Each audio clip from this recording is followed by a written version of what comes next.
Mi novia me dijo, me das asco, no me toques, le di el espacio que pidió y terminó rogándome que volviera. Gabriela me dijo que a veces le daba asco que la tocara. Me pidió que no volviera a hacerlo. Así que hice exactamente lo que me pidió. Lo que no esperaba era que, unas semanas después, fuera ella quien empezara a buscar desesperadamente mi atención. Tengo 26 años y Gabriela tenía 24 cuando nos conocimos. Fue en una convención de anime y videojuegos donde yo trabajaba como parte del staff. Era uno de esos eventos que parecen no tener un solo minuto de silencio, música, filas interminables, gente disfrazada, vendedores, fotografías y cientos de personas moviéndose de un lado a otro. Ese día estaba encargado de organizar la fila para una sesión de fotos con Mario Castañeda. Entre toda aquella gente, Gabriela me llamó la atención casi de inmediato. No porque estuviera haciendo algo especial. De hecho, estaba bastante tranquila, revisando su teléfono mientras esperaba su turno. Llevaba una camiseta de un anime que también me gustaba y sostenía una caja de Funko Pop. Me acerqué con una excusa bastante tonta. ¿Esta es la fila correcta para la foto? Ella levantó la mirada y me respondió con amabilidad. Empezamos a hablar unos minutos y descubrimos que teníamos varios gustos en común. No sé exactamente por qué lo hice, pero terminé ayudándola a avanzar un poco en la fila. No debía hacerlo, pero tampoco era algo imposible. Gabriela dudó antes de aceptar. Finalmente, la acompañé hasta adelante. Pudo tomarse la fotografía antes que muchas otras personas y, además, Mario Castañeda le firmó su Funko de Goku. Cuando salió de la zona, volvió para agradecerme. No exageró ni intentó llamar mi atención. Simplemente sonrió y me dijo: gracias. De verdad. Seguimos hablando durante el resto del evento.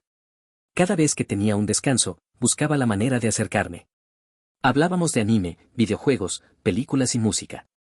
Nada demasiado profundo todavía, pero la conversación nunca se sentía forzada. Cuando terminó la convención, intercambiamos números. A partir de ahí, empezamos a hablar todos los días. Primero eran mensajes cortos. Después llamadas.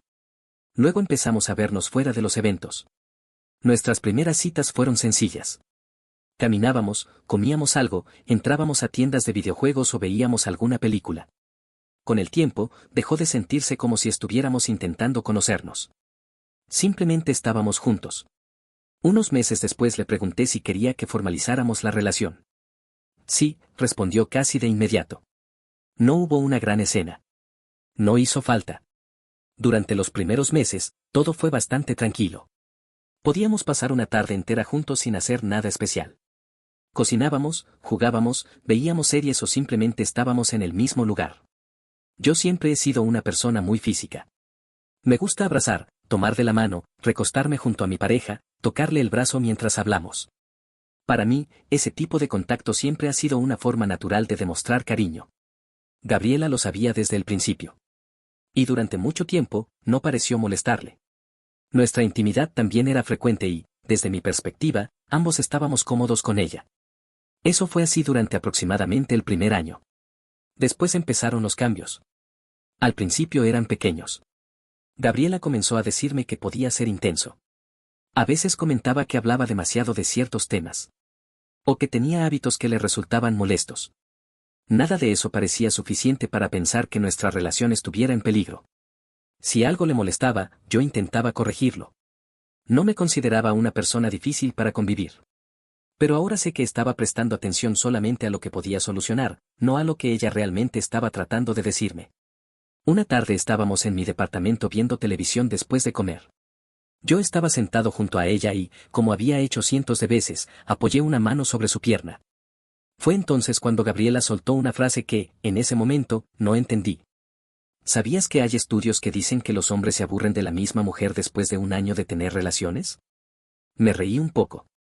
Pensé que estaba hablando por hablar. Yo jamás me aburriría de ti. Ella no sonrió. Me miró durante unos segundos y respondió: pues deberías. Porque eres bastante molesto a veces. No levantó la voz. No estaba enfadada. Y precisamente por eso me dejó incómodo. Parecía que lo decía completamente en serio. Bueno, respondí. Si quieres, puedo bajar un poco con eso. Sí. Tal vez sería mejor. ¿Con qué? Con estar tocándome todo el tiempo. Asentí. Está bien. No discutimos.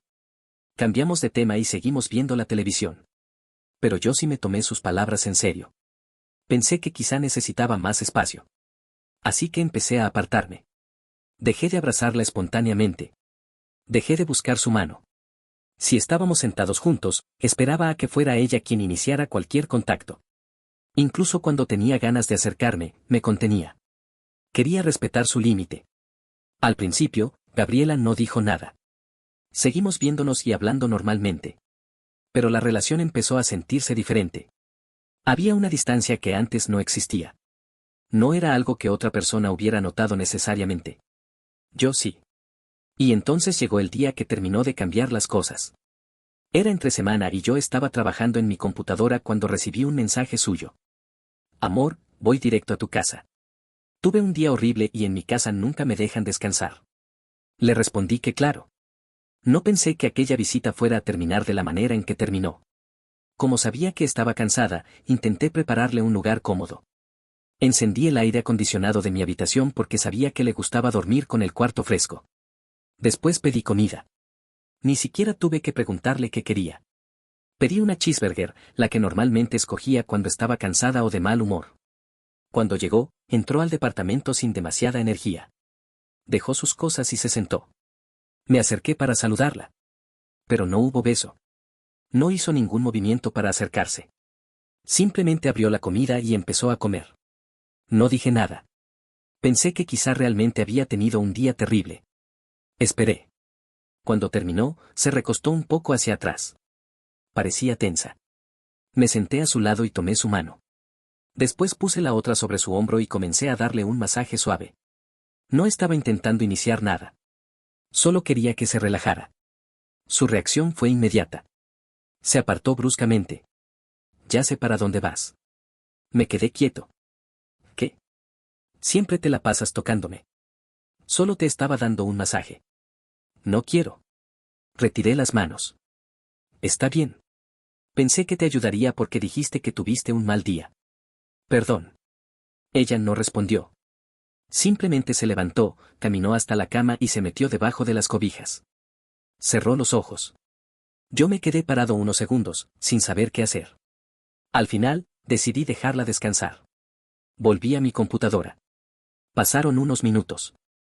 La habitación estaba completamente silenciosa. Hasta que escuché movimiento detrás de mí. Gabriela se incorporó de golpe. Giré la silla. Me estaba mirando directamente. ¿Sabes qué es lo que más odio de ti? No entendí la pregunta. ¿De qué hablas? Ella no apartó la mirada. Eres demasiado físico. A mí no me gusta eso. Yo también tengo mi espacio, ¿sabes? No respondí. Entonces dijo algo que todavía recuerdo perfectamente. A veces me das asco. Hizo una pequeña pausa. No me toques. Y volvió a acostarse. Como si acabara de decir algo completamente normal. Yo me quedé frente a la computadora, mirando una pantalla que ya ni siquiera estaba viendo. Por primera vez, entendí que aquello no era simplemente una petición de espacio. Era algo mucho más profundo. Y no sabía todavía qué hacer con lo que acababa de escuchar.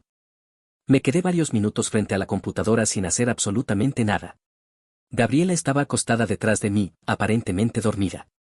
Yo seguía intentando darle algún sentido a lo que acababa de decir. A veces me das asco. La frase se repetía en mi cabeza. Podía entender que alguien necesitara espacio. Podía aceptar que mi forma de demostrar cariño le resultara excesiva. Incluso podía entender que hubiera días en los que simplemente no quisiera que la tocaran. Pero aquella palabra era distinta. Y, aún así, mi primera reacción no fue enojarme. Intenté justificarla. Quizá estaba agotada. Quizá había tenido un día horrible. Quizá no había querido decirlo de esa manera. El problema era que ya había habido señales antes. Los comentarios sobre que era intenso. Las quejas sobre mis hábitos. La manera en que había empezado a apartarse cuando intentaba acercarme. Esto simplemente había sido más directo. Pasó aproximadamente una hora. Yo seguía despierto. Finalmente, apagué la computadora y me quedé en silencio. No quise despertarla para exigirle una explicación. Tampoco quería iniciar una discusión mientras ella estaba cansada. Pero, sobre todo, no estaba seguro de querer escuchar la respuesta. Unas horas después, Gabriela se despertó. Se incorporó, tomó su teléfono y miró la hora. Ya es tarde, dijo tranquilamente. Me voy. La miré esperando que mencionara lo ocurrido. No lo hizo. Gracias por dejarme dormir, amor. Eso fue todo. Tomó su bolso, se puso de pie y salió del departamento. Ni una disculpa. Ni una explicación. Ni siquiera una pregunta sobre cómo me había sentido. La puerta se cerró y me quedé solo. Esa noche dormí muy poco. No podía dejar de recordar exactamente cómo había dicho aquellas palabras. Al día siguiente seguía sin saber qué hacer. Podía llamarla y preguntarle qué había querido decir. Podía confrontarla. O podía hacer algo mucho más sencillo. Darle el espacio que había pedido. Elegí lo último. No la bloqueé. No hice ninguna publicación. No intenté castigarla. Simplemente dejé de buscarla. Si quería hablar, podía hacerlo. Pero yo ya no iba a ser quien iniciara cada conversación ni quien intentara mantener intacta una dinámica que ella misma había rechazado. Los primeros días fueron extraños. Gabriela me enviaba algún mensaje ocasional y yo respondía, pero no intentaba alargar las conversaciones. También empecé a recuperar cosas que había dejado en segundo plano. Volví al gimnasio con regularidad. Acepté invitaciones que antes habría rechazado porque coincidían con nuestros planes. Retomé la música. Volví a salir con amigos. No estaba intentando demostrarle nada. Simplemente estaba ocupando nuevamente el espacio que había dejado de ocupar por estar tan concentrado en la relación. Y descubrí algo que no esperaba. Me sentía bien. No feliz por lo ocurrido. Pero sí más tranquilo. Pasaron varios días. Después una semana. Casi 2. Durante ese tiempo no tuvimos una conversación seria sobre lo que había sucedido. Hasta que Gabriela me llamó. Amor, voy a tu casa. Quiero descansar un rato. Estaba en un evento y tenía trabajo que hacer. No puedo. No estoy en casa. Estoy en un evento y voy a terminar tarde. Hubo silencio. Pues ve a tu casa y deja abierto. Yo entro. Me quedé unos segundos procesando lo que acababa de decir. No puedo hacer eso. ¿Por qué? Estoy trabajando. Además, no voy a dejar la puerta abierta. Entonces dame una copia de la llave. Aquello me pareció todavía más extraño. Nunca habíamos hablado de que ella tuviera acceso libre a mi departamento. No. Nadie entra a mi casa si yo no estoy. No lo dije gritando. Solo estaba estableciendo un límite. Su tono cambió. ¿Estás de malas o qué? Me estás contestando muy feo. Estoy ocupado. Bueno, entonces después hablamos. Sí. Terminamos la llamada. Y ahí empecé a notar algo. Gabriela parecía estar reaccionando a mi distancia. No porque yo estuviera haciendo algo para provocarla. Simplemente porque había dejado de perseguirla. Poco después comenzaron las publicaciones. Indirectas en redes sociales. Memes. Videos acompañados de frases que parecían demasiado específicas para ser casualidad. Una publicación mostraba a una mujer llorando con un texto sobre cómo el silencio podía ser el arma más afilada contra alguien. Después apareció otra sobre las mujeres que aguantaban mucho tiempo hasta que un hombre las perdía. Yo veía las publicaciones.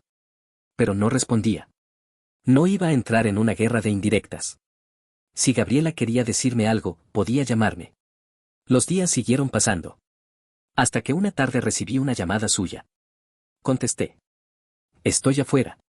Miré hacia la puerta. ¿Afuera de dónde? De tu casa. ¿Puedes abrirme? No había avisado que iba. Tampoco teníamos un plan. Aún así, después de unos segundos, decidí abrir. Gabriela entró sin decir hola. Ni siquiera se detuvo a mirarme. Caminó directamente hacia mi habitación. La seguí. Entonces hizo algo que me dejó completamente confundido. Se agachó y miró debajo de la cama. ¿Qué estás buscando? No respondió. Se levantó y abrió el closet. Empezó a mover ropa y cajas. Gabriela, ¿qué haces? ¿Dónde está? ¿Dónde está quién? Se giró hacia mí. Su expresión había cambiado por completo. La zorra con la que me estás engañando. Me quedé mirándola. No te estoy engañando con nadie. Ella soltó una pequeña risa. No parecía divertida. Seguro es una cosplayer. Sentí que el tono de la conversación estaba cambiando rápidamente. ¿Qué? Hay cada zorrita en esas convenciones. Seguro la tienes escondida aquí. No hay nadie. ¿O qué? ¿Ya se te cansó el amigo de abajo? ¿Tienes algún problema? Ahí perdí parte de la calma. ¿De qué mierda estás hablando? Gabriela cruzó los brazos. Llevamos 2 semanas sin vernos. No entendí que tenía que ver una cosa con la otra. Tú me pediste espacio. No eres hombre ni siquiera para buscarme para acostarnos. Entonces lo entendí. Ella no estaba reclamándome por haberla ignorado. Estaba reclamándome porque había dejado de buscarla. Tú me dijiste que te daba asco que te tocara. Gabriela guardó silencio. Y que no te tocara, continué. Eso fue exactamente lo que hice. Esperé una respuesta. Pero en lugar de disculparse, se rió. Esta vez sí fue una risa claramente burlona. ¿En serio? La miré sin entender. ¿Qué princesa eres? Y en ese momento algo terminó de romperse dentro de mí. No por la frase en sí, sino porque finalmente entendí que ella no estaba intentando explicarme lo ocurrido. Estaba haciendo que pareciera que mi reacción había sido ridícula. Después de todo lo que había dicho, después de haberme pedido distancia, ahora estaba molesta porque yo había respetado sus palabras. La miré unos segundos. Y esta vez no intenté arreglarlo. No quiero volver a verte. Gabriela dejó de reír. Su expresión cambió inmediatamente. Oye. Su voz bajó. Perdón. No respondí. No es así. Yo. Hizo una pausa. No soy nada sin ti. La escuché en silencio. Me he sentido muy mal. Siguió hablando. Me dijo que había tenido ansiedad, que estaba deprimida y que no sabía cómo había podido llegar a sentirse así. Yo seguía sin responder. Entonces dijo algo todavía más grave. Ayer casi me tomé un frasco de pastillas porque pensé que ya no me amabas. La miré. Esperaba sentir culpa. No la sentí. Por primera vez, sentí distancia. No voy a entrar en eso. Ella frunció el ceño. ¿Cómo que no?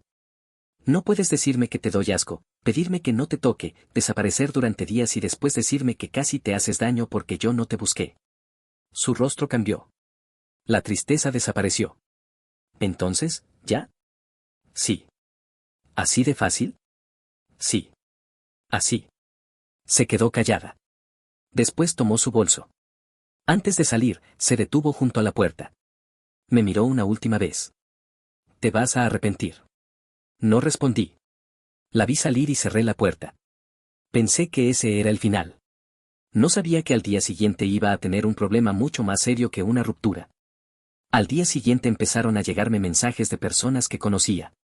Algunos eran amigos. Otros apenas eran conocidos de las convenciones. Todos preguntaban prácticamente lo mismo. ¿Ya viste lo que publicó Gabriela? Abrí la publicación. Y entendí de inmediato por qué tanta gente me estaba escribiendo. Gabriela había contado una versión completamente diferente de nuestra ruptura. Afirmaba que yo tomaba fotografías de cosplayers sin su consentimiento durante las convenciones. Según ella, lo hacía de manera inapropiada y por eso había decidido terminar conmigo. Era mentira. Y sabía perfectamente que una acusación así podía hacerme mucho daño. Yo trabajaba precisamente en ese ambiente. Mi reputación dependía, en buena parte, de que las personas confiaran en mí. No sabía qué hacer durante los primeros minutos. No porque dudara de mí mismo, sino porque entendía que una acusación pública no necesitaba ser cierta para causar problemas. La gente no siempre espera pruebas antes de formar una opinión. Horas después, Gabriela me llamó. Por primera vez desde que todo había comenzado, decidí no responderle impulsivamente. Contesté y activé la grabación. ¿Ya viste? Preguntó.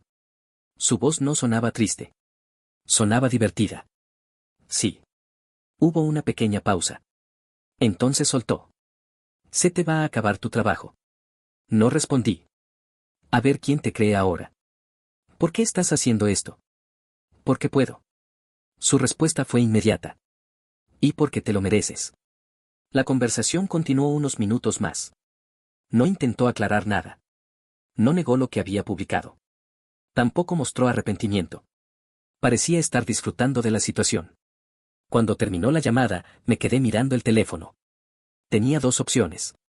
Quedarme callado y permitir que la versión de Gabriela siguiera circulando. O mostrar exactamente lo que estaba ocurriendo. Elegí la segunda. Publiqué la grabación. No la edité para hacerla parecer peor. No añadí insultos. No escribí un texto enorme intentando convencer a nadie. Simplemente expliqué lo básico y dejé que la conversación hablara por sí misma. Las reacciones fueron rápidas. Algunas personas entendieron inmediatamente lo que había ocurrido. Otras siguieron teniendo dudas. Y eso fue lo que más me sorprendió. Incluso teniendo una grabación donde Gabriela admitía directamente lo que estaba haciendo, había gente que prefería mantenerse al margen. Lo entendía. Una acusación de ese tipo genera desconfianza. Durante un tiempo, algunas cosplayers comenzaron a tratarme con cierta distancia. Eso sí me afectó. No porque hubiera perdido mi trabajo, porque finalmente no ocurrió. Sino porque descubrí lo fácil que era poner una sombra sobre alguien. Bastaba con una publicación. Con unas cuantas palabras. Y, de repente, personas que antes te conocían podían empezar a mirarte de otra manera. Con el tiempo, la situación se calmó. La mayoría de las personas que habían visto todo el contexto entendieron lo sucedido. Yo también empecé a recuperar mi rutina. Volví al gimnasio. A la música. A los eventos. A mi vida antes de Gabriela. Pensé que la historia había terminado. Y durante unos 3 meses, realmente pareció que así era. Hasta que una mañana alguien volvió a enviarme un mensaje. Esta vez no preguntaba si había visto la publicación. Solo decía: necesitas ver esto. Abrí el enlace. Era otra publicación de Gabriela. Y esta vez no hablaba de nuestra relación. No hablaba de una ruptura. No hablaba de mí como un novio resentido. Era algo muchísimo más grave. Había publicado varios videos. En las imágenes aparecían distintas cosplayers durante una convención. El ángulo de las grabaciones hacía parecer que alguien las estaba filmando por debajo de sus faldas. Y Gabriela aseguraba que esos videos los había grabado yo. El texto que acompañaba la publicación decía que yo se los había mostrado después de terminar nuestra relación y que, según ella, grabar a las chicas era una especie de hobby mío. Me quedé mirando la pantalla sin saber qué pensar. Esta vez no era una acusación que pudiera resolverse simplemente demostrando que Gabriela estaba resentida. Si aquello se tomaba como verdadero, las consecuencias podían ser legales. Muy serias. Pero entonces apareció algo que Gabriela no había previsto. Una de las chicas que aparecía en uno de los videos reconoció el lugar. Reconoció la convención. Y recordó perfectamente el día en que había sido grabada. También recordó quienes estaban presentes. Eso cambió todo. Porque ese día yo no había estado allí. Había faltado a la convención porque estaba enfermo. Y podía demostrarlo. Tenía mensajes. Tenía registros. Había compañeros que podían confirmar que no había asistido. Por primera vez desde que Gabriela comenzó con las acusaciones, sentí que la situación podía resolverse con hechos. Pero entonces descubrimos un detalle todavía más grave. La chica que aparecía en el video era menor de edad cuando fue grabado. Y eso convirtió la situación en algo completamente diferente. Ya no se trataba simplemente de una mentira publicada en redes. Había material que involucraba a una menor y que había sido difundido públicamente. La madre de la chica tomó medidas. Presentó una denuncia. Pero no contra mí. Contra Gabriela. Cuando me enteré, entendí que todo aquello había llegado mucho más lejos de lo que cualquiera de los dos podía haber previsto. Poco después, la madre de la chica se puso en contacto conmigo. No sabía qué esperar. Pensé que quizá estaría enfadada conmigo. Que podría desconfiar. Pero su actitud fue distinta. Quería entender qué había pasado. Me preguntó si yo sabía algo sobre Gabriela y dónde podía encontrarse. Le expliqué toda la situación. Le dije que ya no tenía contacto con ella, pero que podía proporcionar cualquier información que ayudara a esclarecer lo ocurrido. Esta vez no estaba intentando defenderme de una ruptura. Tampoco estaba tratando de limpiar mi nombre en redes. Había una menor involucrada. Y había material que nunca debió publicarse. Entregué la información que tenía. Después me aparté todo lo que pude del asunto. Ya no estaba en mis manos. El proceso siguió adelante. Y, por primera vez en meses, dejé de preguntarme qué nueva acusación podía aparecer al día siguiente. Solo esperaba que la verdad terminara imponiéndose. Pero todavía faltaba conocer qué consecuencias tendría todo aquello para Gabriela. Después de hablar con la madre de la chica, entendí que ya no tenía sentido intentar adivinar qué podía hacer Gabriela. El asunto estaba en manos de otras personas. Yo había entregado la información que tenía y, a partir de ese momento, solo podía esperar. Con el tiempo, me fueron informando de algunos avances del proceso. Gabriela tuvo que responder por lo que había hecho.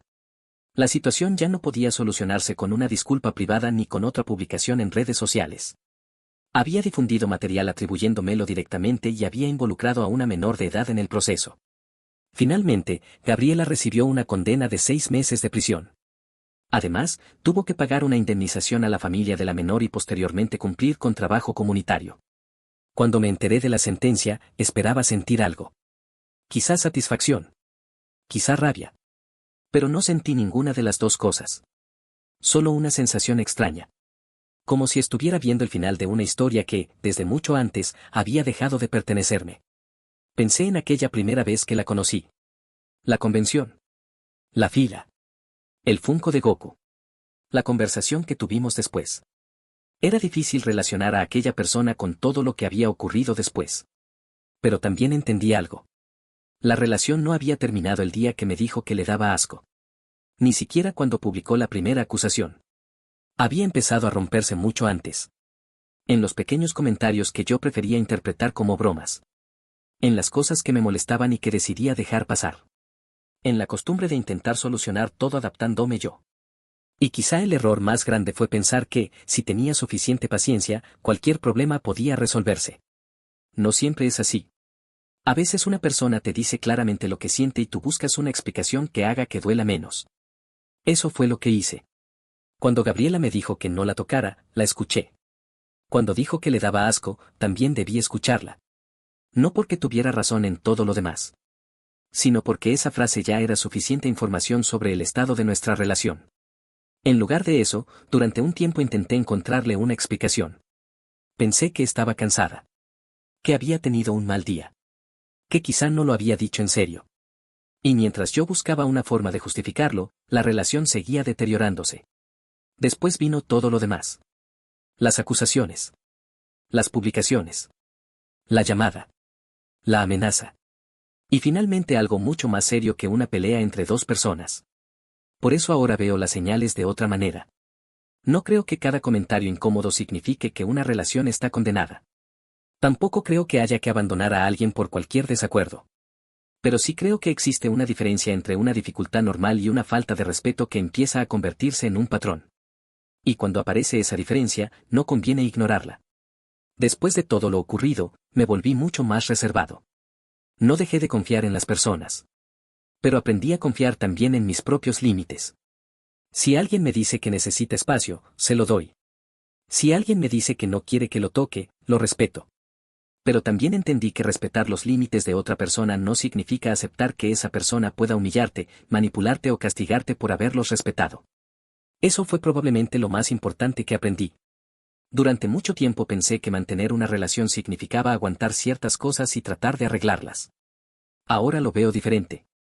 Una relación no debería convertirse en una prueba constante de cuánto estás dispuesto a soportar. Y tampoco necesitas esperar a que todo se vuelva irreversible para decidir marcharte. En mi caso, tuve suerte de haber conservado mensajes, registros y la grabación de aquella llamada. No los guardé pensando que algún día los necesitaría para defenderme. Simplemente los tenía. Pero cuando la situación escaló, esas cosas hicieron una diferencia enorme. Por eso, si pudiera volver al momento en que Gabriela me dijo que le daba asco, no intentaría convencerla de nada. No discutiría. No buscaría una explicación que me hiciera sentir mejor. Simplemente aceptaría que aquello era suficiente. Porque a veces la respuesta más clara no necesita una interpretación. Solo necesita que tengas el valor de tomarla en serio. Han pasado meses desde que todo terminó. Mi vida volvió a ser bastante normal, aunque no exactamente igual. Sigo trabajando, sigo yendo al gimnasio y sigo dedicándole tiempo a la música. También volví a las convenciones con una actitud diferente. Ya no siento la misma tranquilidad de antes cuando conozco a alguien nuevo, pero tampoco vivo esperando que vuelva a ocurrir algo parecido. Simplemente aprendí a prestar más atención. Durante mucho tiempo pensé que lo ocurrido con Gabriela había sido una historia sobre una ruptura que salió mal. Ahora sé que fue algo más complicado. Empezó con pequeñas cosas que decidí minimizar. Comentarios que parecían aislados. Momentos incómodos que preferí dejar pasar. Y una dinámica en la que yo cada vez intentaba adaptarme más para evitar problemas. Cuando ella me pidió espacio, se lo di. Cuando me dijo que no quería que la tocara, dejé de hacerlo. Lo curioso es que, después de eso, fue ella quien empezó a reclamarme por haberme alejado. Ahí entendí que el problema ya no era el contacto físico. Era la dinámica que se había creado entre nosotros. Y cuando finalmente decidí terminar, aparecieron las acusaciones. Primero fueron mentiras sobre mi comportamiento en las convenciones. Después vino la amenaza directa. Y finalmente una acusación mucho más grave que terminó involucrando a una menor y llevando el asunto a los tribunales. Todavía me cuesta pensar en lo cerca que estuve de quedar involucrado en algo que no había hecho. Si no hubiera tenido pruebas de dónde estaba aquel día, la situación podría haber sido completamente distinta. Por eso ahora soy mucho más cuidadoso. No guardo conversaciones porque espere lo peor de las personas. Las guardo porque aprendí que, cuando una situación se complica, recordar exactamente lo que ocurrió puede no ser suficiente. Necesitas poder demostrarlo. También aprendí que marcharte de una relación no significa necesariamente que el problema termine ese mismo día. A veces la decisión de irte es apenas el comienzo de la parte más complicada. Pero eso no significa que debas quedarte por miedo a lo que la otra persona pueda hacer. Si alguien te falta el respeto de manera constante, si convierte tus límites en una ofensa o intenta hacerte sentir culpable por respetar los suyos, hay algo que merece atención. Y si una persona cruza una línea tan grave como inventar acusaciones para destruirte, no tienes la obligación de protegerla de las consecuencias de sus propias decisiones. Gabriela tuvo que enfrentar las consecuencias legales de lo que hizo. Yo no obtuve ninguna satisfacción con eso. Tampoco quería verla sufrir. Simplemente entendí que algunas cosas ya no podían resolverse entre nosotros. Cada uno tuvo que hacerse responsable de sus decisiones. Hoy, cuando pienso en aquella tarde en mi departamento, hay una cosa que tengo clara. No me arrepiento de haber respetado su petición. De hecho, creo que fue una de las mejores decisiones que tomé. Cuando me dijo que no la tocara, me alejé. Cuando me pidió espacio, se lo di. Y cuando finalmente entendí que nuestra relación se había convertido en algo dañino, me fui. Quizá debía hacerlo antes. Pero al menos lo hice. Y eso me dejó una lección que probablemente voy a recordar durante mucho tiempo. No todo conflicto necesita una segunda oportunidad. No toda relación merece ser reparada. Y no tienes que esperar a que alguien destruya por completo tu tranquilidad para aceptar que ya es momento de marcharte. A veces, la señal más importante aparece mucho antes. Solo tienes que decidir si vas a ignorarla o si vas a escucharla. Yo elegí escucharla. Y, después de todo lo que pasó, sé que fue la decisión correcta.